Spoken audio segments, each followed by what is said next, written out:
Hi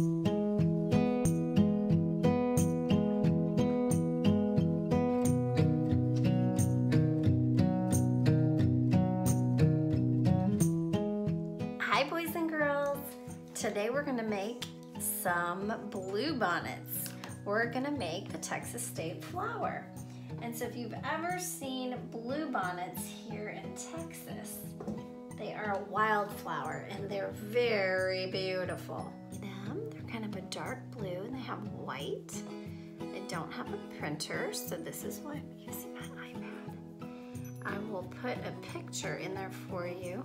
But what we're gonna do right now is we're gonna do, first of all, the background of we're gonna make a little painting, and we're gonna do the grass. We're gonna draw the grass, or the leaves where the bluebonnet is, and then we're gonna do the background, okay? And we're just gonna do a soft background, maybe just some yellows, like a sun, not a sunset, but just, you know, some yellow and oranges so the colors are contrasting from the blue flower.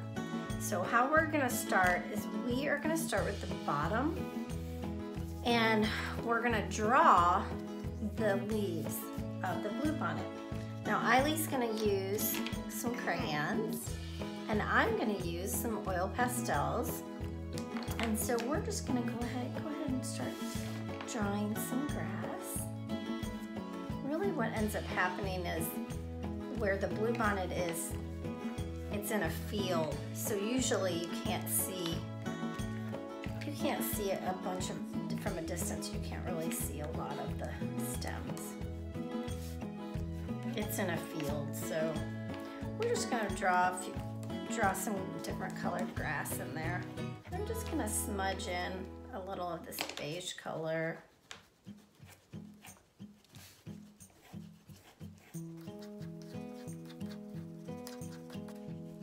And Eileen's gonna do hers maybe a little darker, and she's gonna do hers landscape, and I'm gonna do mine profile. So this is vertically.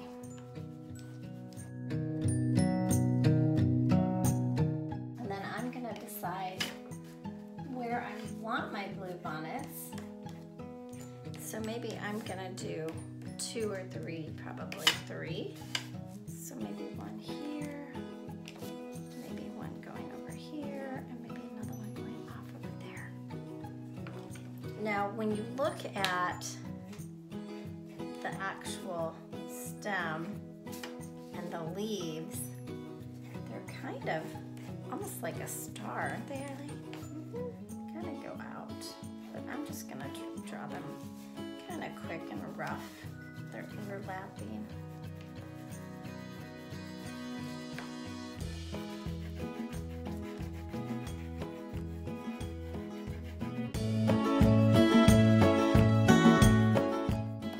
You're just layering lots of colors, Eileen? Yes. Okay, I still feel like yours needs to be much darker. Okay. Really push on it. There you go. That's better. You want to get it dark down here as well.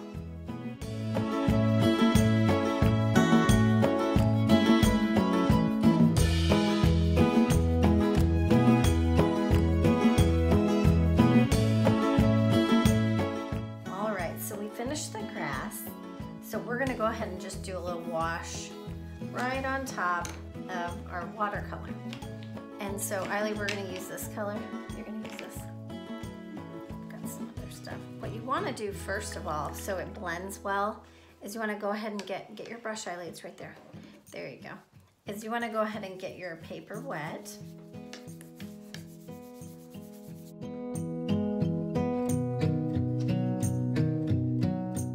Okay, so we're going to start with a little bit on the background. Just a little bit of red.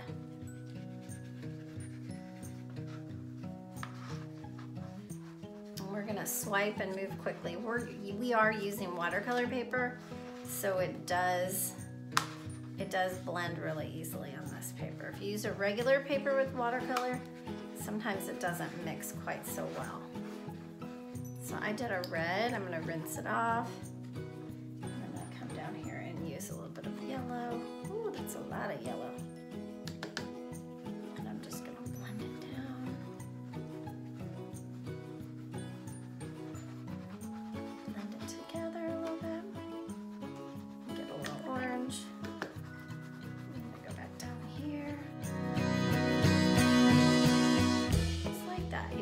blend too much and you don't want to blend everything together, you'll end up with the same exact color everywhere. And we don't want that. We want it to No, look ooh, like Eily, you're doing great. Yours looks beautiful.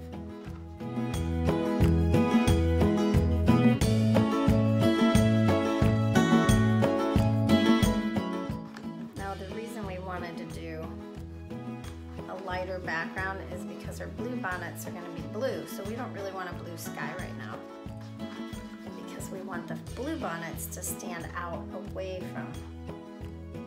Right, Eily?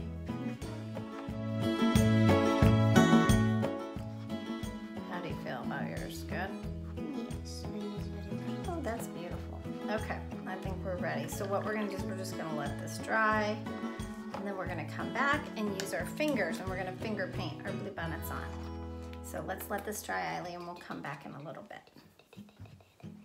Okay, we're back. So our paper's dry. We've watercolored the background. And now we're gonna go ahead and paint our blue bonnets with our fingers. Now, I wanted to show you guys some pictures, a close-up. First of all, here's a picture of a field of bluebonnets. So bluebonnets are wild in Texas, and that's our state flower. And they're in there with those red ones are Indian paintbrushes. Really beautiful. In the spring, they grow all over. So this one is a close-up, and we wanted to show you how the tip has kind of a little bit of a whitish and a greenish kind of color. And then the bottom has this dark blue, sometimes purple, and a white dot in the middle. So the shape of a blue bonnet is usually points, you know, to the top. It's kind of, what shape would you say that is, Eily? Like a cone. Kind of cone shape at the top, almost like almond shape, kind of oval with a little point on the top. So you can see a little purple on these. Not all of them have the purple, but we picked out one that did, so we can add a little purple. So the paint I'm using, you can use any kind of craft paint. One of them is this acrylic craft paint. The white is from the dollar store. They had these at the dollar store, just a cheap paint. And then this one's actually just an old acrylic paint that I had. So we're using whatever we had. All right, so we're gonna go ahead and get started. All we're gonna do is we're gonna focus on which way we want our flowers to go. And so mine are gonna overlap, I think, because they're close by each other. And one might go off the page. So you might wanna put something underneath to protect the table. Okay, so we're gonna put something underneath to protect the table a little bit in case it goes off, okay? So I'm gonna start with the tip of mine. Okay, so I'm using my finger here to just make a little tiny bit of green, light green color. And I'm gonna just do a teeny bit of, just a couple dots for the tip. This isn't the greatest coverage because this paint's pretty cheap. Okay, so it's the tip of that one. The tip of my other ones aren't really gonna show.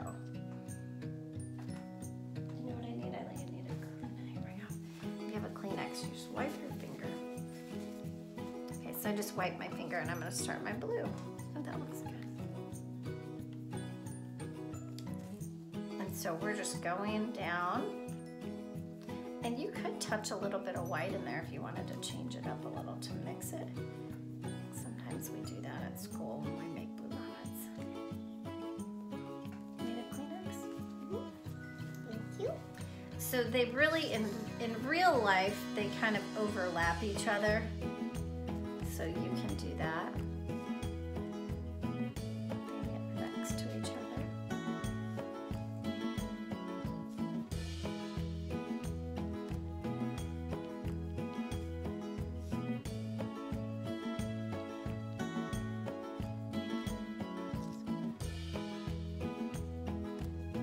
Okay, and then after you have your blue bonnet, you can go back with your white and do some dots.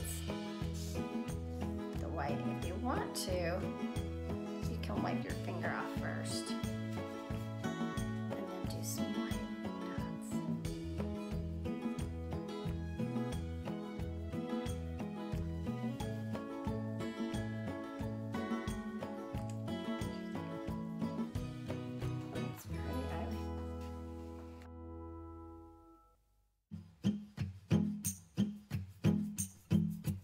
I'm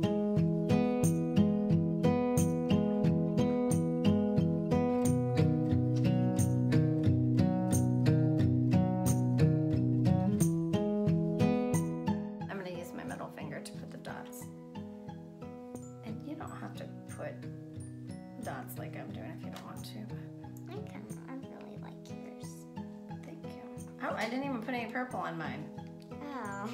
Forgot about purple. You can go back and put some purple too.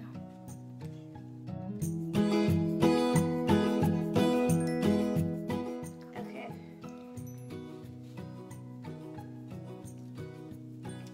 That's it. I'm gonna make a smaller one. Yeah. The purple kind of just adds a little. And you can even layer some more blue on it. You can do whatever you want to do.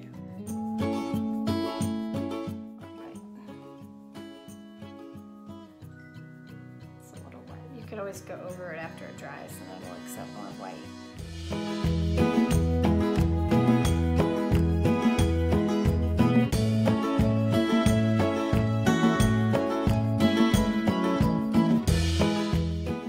So Eileen made a big smudge with purple, so all she has to do is do a blue dot on top. If you make a mistake, just do it again. Just touch over it. This purple is very thick. So you can always do layers. And if you make a big mistake, you can let it dry and start some more on top too. You don't need to smudge it. You can just go right on top of it with the blue dot. There you go. I want to be a little more white because white some layers. There we go. Pretty. Beautiful. And then pretty. Beautiful. This one isn't the greatest. Right, Eileen Rose, that's beautiful. They look like big fluffy ones. Especially this. Big fluffy blue bonnets. Very nice. All right, boys and girls, so that is the blue bonnet. And if you want to hear the story, the legend of the blue bonnet, that is on the hub. So I'll put that on there for you guys to listen to that. That's a great story. All right, we'll talk to you guys soon. Bye-bye.